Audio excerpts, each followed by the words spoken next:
Okay, good afternoon, everyone. Thank you for joining us for this installment of the Knauss Lunch and Learn webinar series. My name is Lauren Barrett. I'm a current Knauss Fellow. I'm on the Knauss Lunch and Learn Committee, and I'm also placed with the office, the House Committee on Science, Space, and Technology. And today I will be introducing our first speaker, Raquel Gilliland.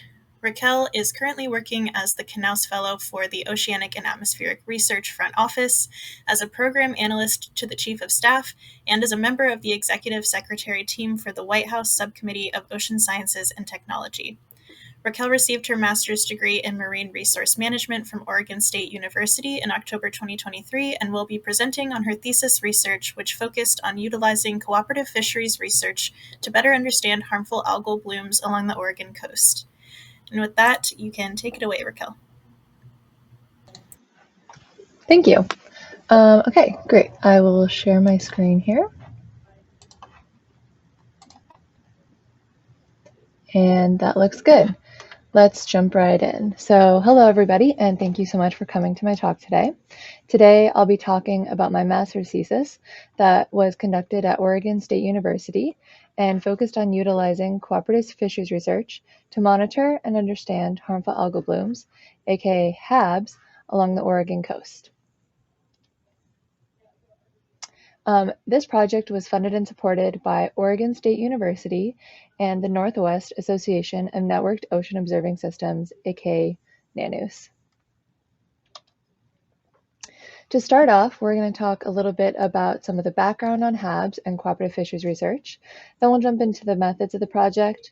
We'll talk about some results compared to Oregon Department of Fish and Wildlife data, also known as ODF&W. And we'll talk about major conclusions and future projects, and then we'll end with questions from the audience. For this project, we had three overarching goals. One, we wanted to determine if cooperative or collaborative fisheries research is a viable option for collecting phytoplankton and HAB data. Secondly, we wanted to co-create a regular monitoring program for HABs by collaborating with local fishermen to collect plankton samples. And third, we wanted to equip NANOOS's HAB monitoring systems project with offshore water samples to help increase early detection of Pseudo-nitzschia species. Now let's jump into a little bit about HABs and why we should be studying them. Harmful algal blooms, aka HABs, occur when photosynthetic planktonic organisms, such as certain toxin-producing diatoms or cyanobacteria species, have a large population bloom, rapidly growing to large biomasses and sizes. Some HABs only cause harm to the surrounding ecosystem's physical environment by blocking light from reaching the benthic community or smothering the environment in macroalgae. However, along the Oregon and Washington coast, most HABs are harmful because of planktonic species having a rapid population growth and producing biotoxins that can be consumed up the food chain all the way up to humans.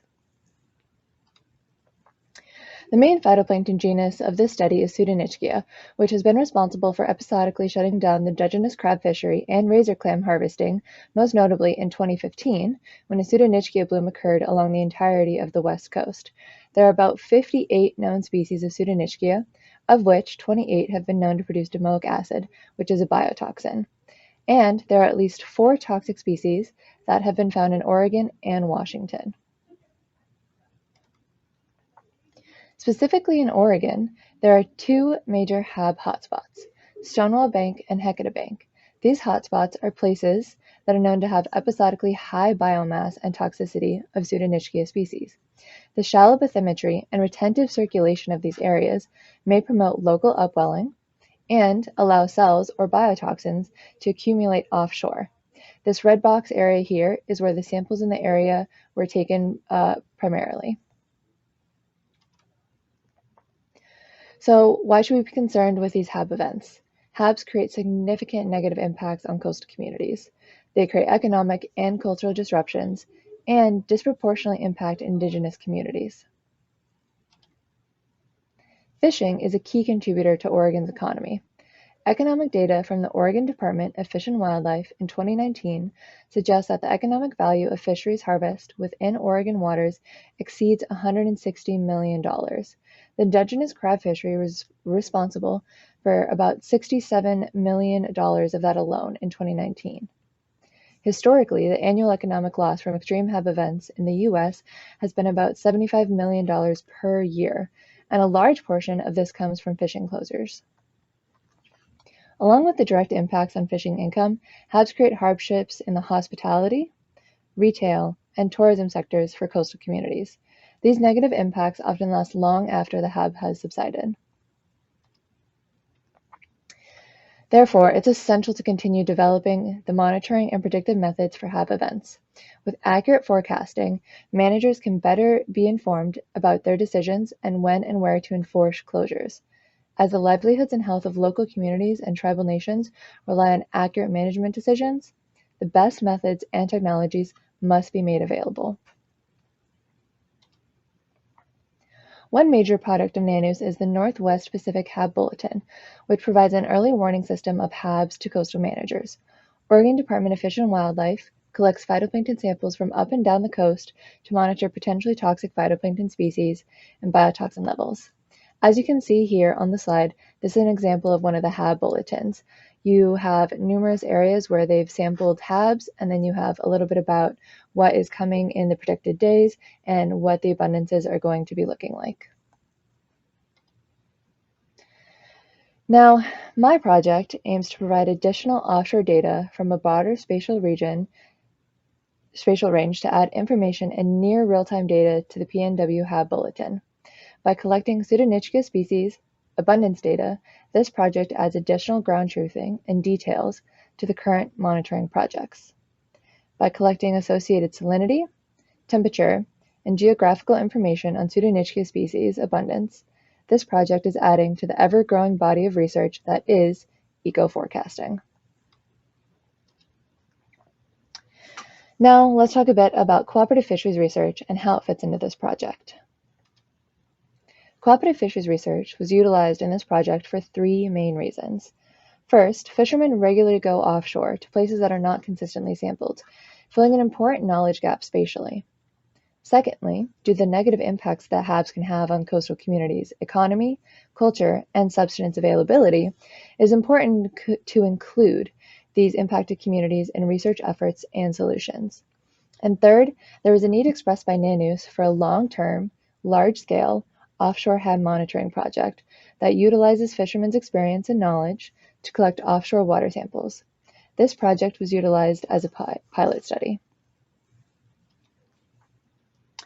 Now, most cooperative fisheries projects aim to increase transparency and facilitate communication among the collaborators to build trust. Slunge and others in 2017 created this interaction model that shows the research process when scientists include shareholders and outside entities in the research process, all the way from problem formulation to knowledge production. As you can see here, the entire research process contains within it shareholders, problem formulation, knowledge production, and communication of results. Past research has suggested that there are three keys to a successful collaborative research project. The first is comprehensive training of all personnel to ensure that we are getting scientifically sound data. Secondly, have open communication throughout the process, i.e. sharing ideas and results continuously, from inception all the way to final products. And third, a strong willingness to participate in the project. Basically, we want an emotional buy-in from all of the parties.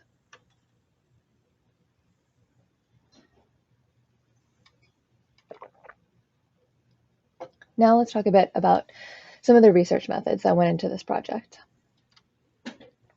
First of all, how did we conduct this study? We recruited fishermen, and then we trained them on our sampling methods.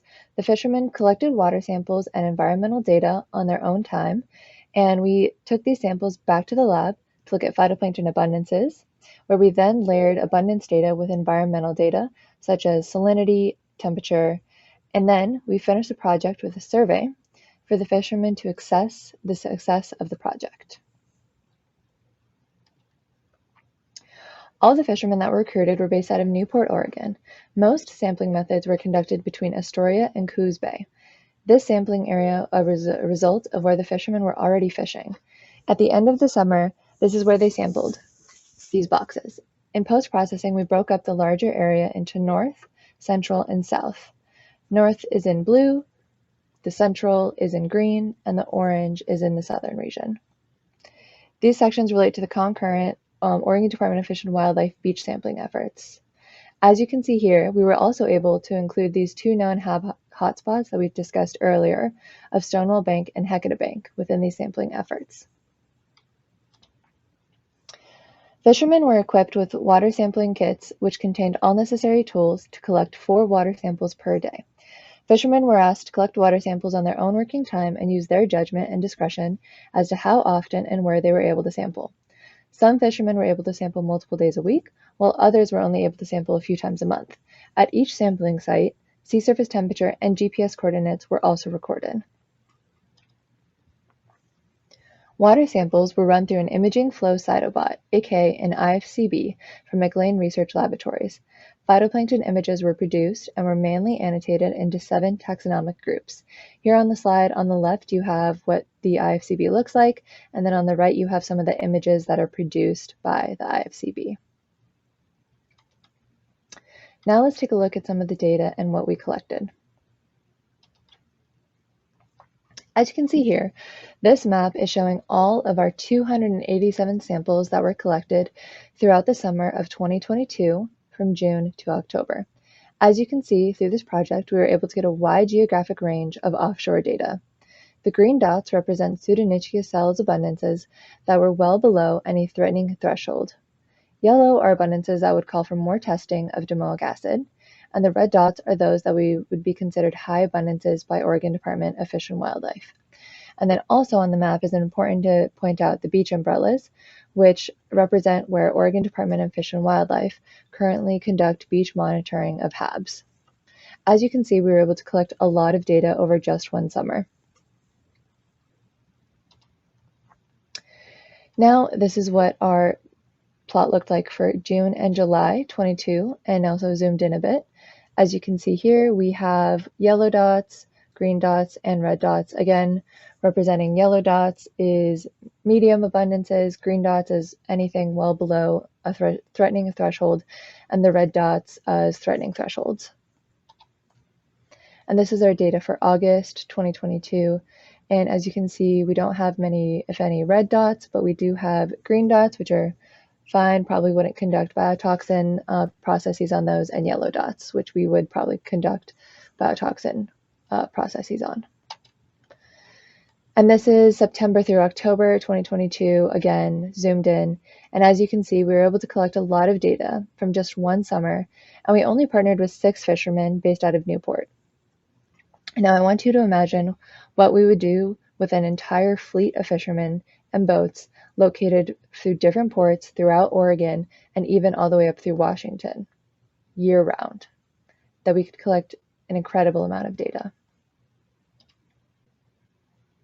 So now let's take a look at how some of our data compares geographically between the north, central, and south areas.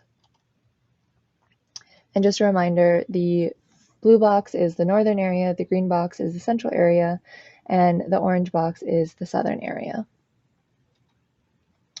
As you can see here, this is the data that we produced from this project with the south samples in blue, the central samples in red, and the northern samples in green, of which there was only 2 after cleaning the data for the north samples.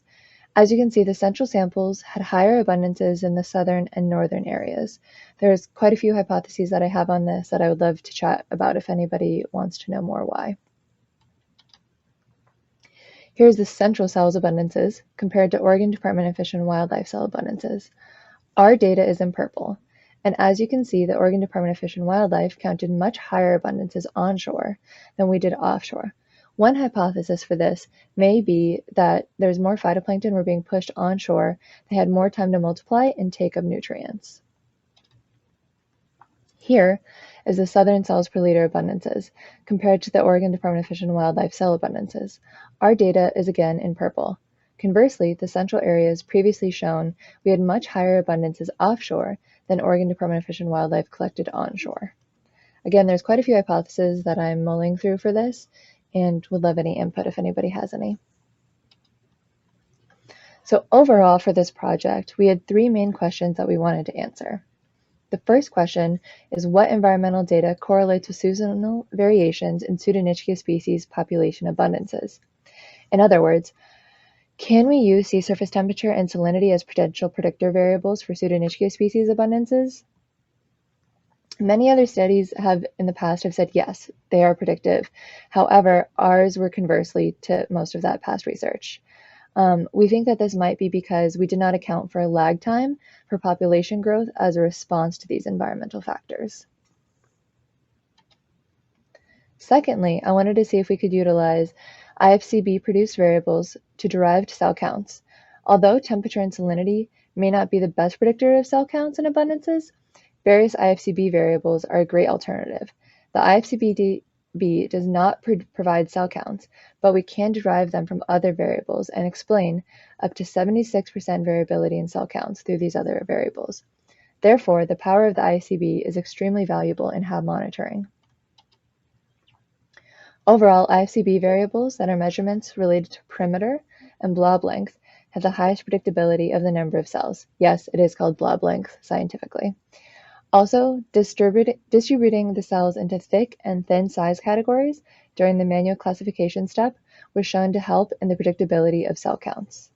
As you can see here, these are just some of the IFCB visualizations that we're able to pull from and help us predict cell count. Lastly, I wanted to learn more about what worked well during our project and what can be improved for future iterations of cooperative fisheries research.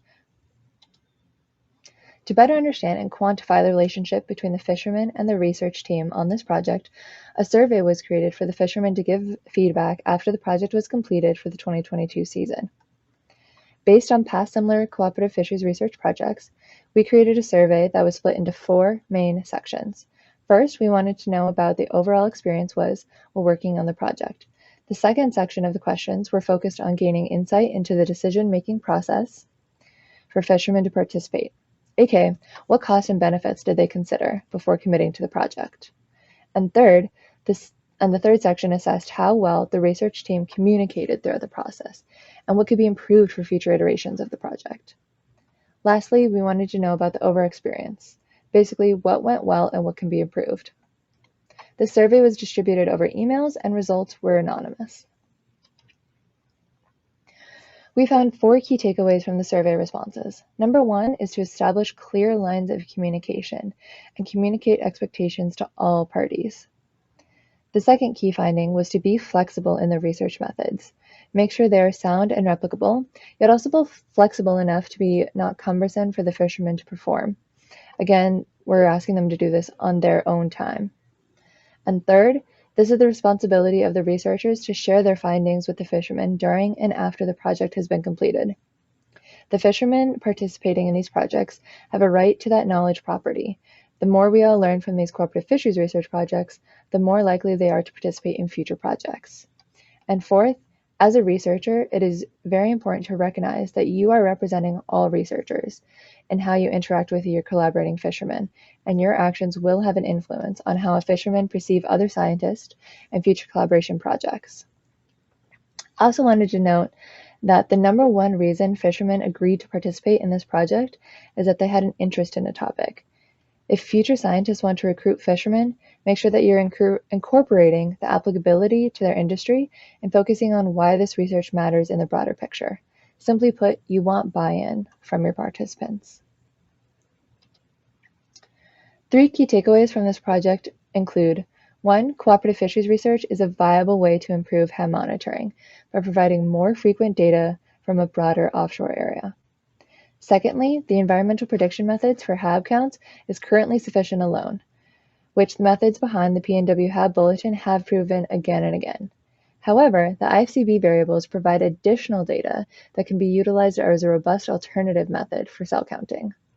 And third, the fishing community is a willing and knowledgeable partner that should be included in future iterations of this project and others. Now, Dr. Maria Kavanaugh's lab at OSU is continuing the study through summer 2023 and is currently processing all of that data. I would recommend that future projects should focus on further relationship building with the fishing community, including continued compensation for fishing community involvement and incorporating their extremely valuable knowledge into the development of future projects. And secondly, this project or similar ones should include some sampling from a broader spatial region by including fishermen from up and down the US West Coast. Basically, broader area, more samples, more fishermen, more data. And that's all I have for this section.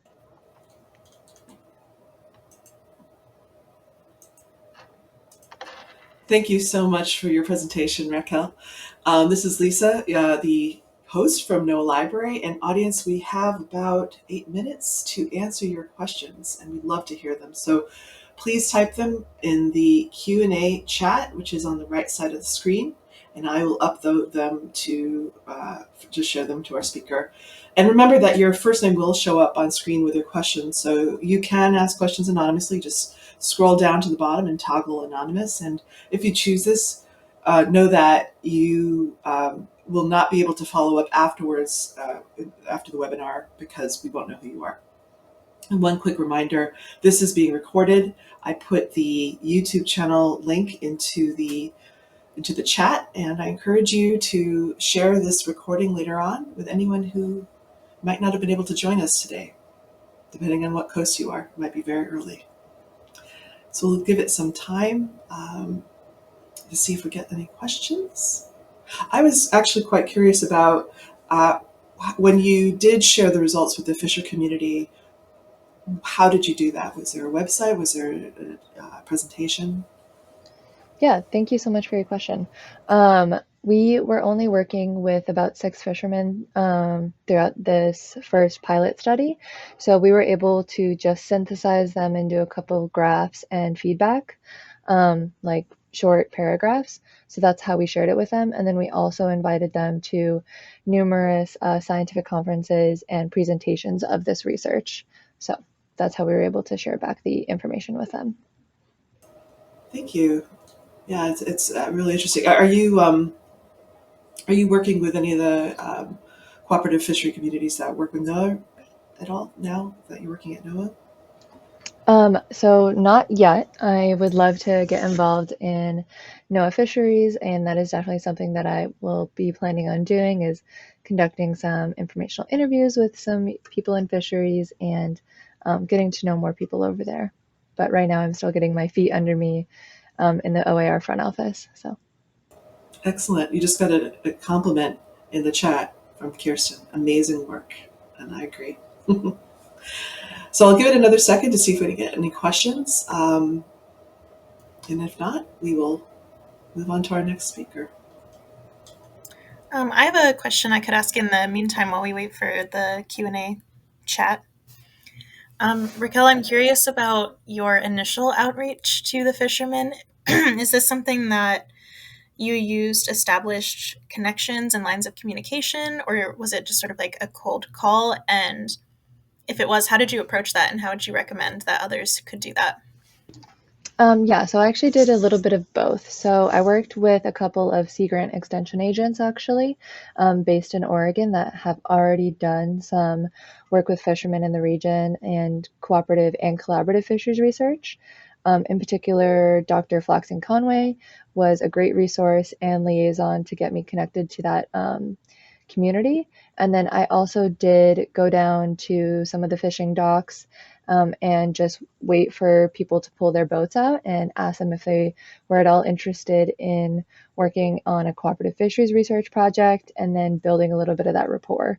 So I would say majority of individuals worked with and contacted through a liaison. A couple were cold called. And then the third way that we connected with some of the fishermen was word by mouth. So if we had one individual that was working with us and he had a friend or colleague that also owned a boat and was interested in getting involved in the project, that was our third way of recruiting.